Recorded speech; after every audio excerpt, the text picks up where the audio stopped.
weirdos. Weird science is the revolution. Weird science is the revolution. Hello, everybody, and welcome back to the Weird Science Comics YouTube channel, where I'm going to be reviewing Poison Ivy number 12, written by G. Willow Wilson, with art by Marcelo Takara.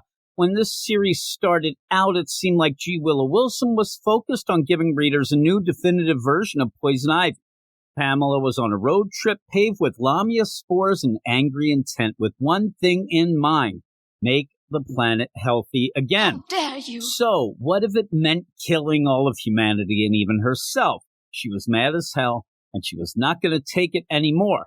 I'm not going to tell you that I liked what was going on, though I thought it was a bit too mean-spirited and had a sneaking suspicion that what they were focusing on was more G. Willow Wilson things than actually Poison Ivy things, but hey, at least it was doing something, and the book was selling well. So DC decided to extend it from 6 to 12 issues, and the book took a detour, and then when it was announced that it was an ongoing, it went off a freaking cliff. We are still dealing with Lamia spores, but now it ties into an eyes-wide-shut ladies' retreat where all the gals want to be until they turn into raging plant monsters and die. I hate when that happens, but let's get into this right after I ask you to subscribe to the channel, like the video, enable notifications, and let me know what you think of Poison Ivy number 12 in the comments below. It's well known that G. Willow is taking this book back to Gotham and Harley next issue. And with that, it's so obvious that this current arc is just a bide time before we get there. That doesn't mean it has to be this bad, though. It just kind of is. All is not well at the Glop mission. Yes, Glop. Glop's leader, Gwen, is now a giant spore monster, and Poison Ivy can't really do anything about it, including taking any responsibility. You see, this is a wild strain of the Lamia spores that Pam unleashed, so yeah. She does fight the monster for a couple pages, and while I still think that Marcelo Takara's art's the best thing about this series, pages are a bit rough on the eyes, just like my wife says about me. Afterwards, Pam slips into a coma, thinks about stems and seeds, pukes up a Lamia monster, and then wakes up. After getting her bearings, she has all the infected ladies around her, moves some furniture around. Then she sends them off to Science Stuff R Us to buy a centrifuge, some slides, and a bunch of beakers and shit. And now it's time to make a vaccine. Oh God, here we go. To G. Willow Wilson's credit, she doesn't actually pick a side, but I think that anyone who reads this, no matter what side of this whole vaccine argument you are on, will get a chuckle over how ridiculous this actually is.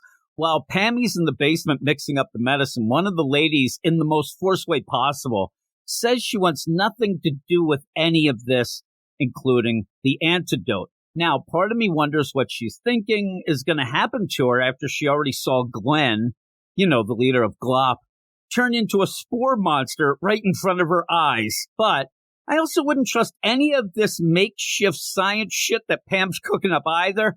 Actually, I think that all of them should probably call for an ambulance and go to a damn hospital, but that's just me. That or eat a bunch of pesticide or something. I don't know. I laughed out loud when Janet suggests they tie this woman to a chair and force her to take the antidote, and then Pam, in her best Meredith Baxter Bernie Lifetime movie voice, says, "I can't violate her like that. I know what it feels like, and I just can't." But you can let her turn into a spore monster. That's probably your fault anyway, but hey, that's you being you. What's going to happen to poor spore lady? Who cares, since it's road trip time? Yep, Pam and Janet leave all this death and destruction behind them and head back to Gotham. Oh wait, there's still some pages to fill? Okay, let's make sure Pam looks even worse when they stumble upon Carl from reception walking down the road. Now you may ask, who's Carl? Well, you see, Carl used to work at the chemical plant with Janet until Ivy infected everyone in it, and now Carl is just a walking, not talking spore monster. But thank God she cured Janet, right? Carl, he's screwed because Pam can't cure him, and so she rips poor Carl apart. But hey, Janet reminds Pam that she saved most of the people at the retreat. I mean, seriously, tell that to Carl. The guy was a receptionist. He was answering phones, taking messages, and forwarding calls. So obviously he had this coming, right? He had it coming all along. I'll give Pam credit, though. She did look sad for one panel. But then she sees Harley, and everything's great again. The series has become a joke. And I mean, it is one of the funniest books DC is putting out right now. And I don't care if it's funny for all the wrong reasons. It is hilarious. The art did get wonky at times, but who cares when you have a script like this, right? You know what I'm saying? You know what's even funnier? Looking at the high scores that so-called reviewers give this book every time it comes out. And seriously, you can use books like these as a litmus test of what reviewers you can and can't trust.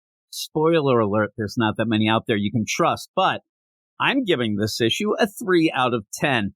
And I hope that everybody joins me next month for what has become my favorite book to laugh at, not with, and that would be Poison Ivy. So I hope that you all let me know what you thought of this issue in the comments below. And I'm telling you, I'll see you next month for some more hilarity. But thanks, everybody, and I'll see you then. You are all weirdos. Weird science is the revolution. Weird science is the revolution.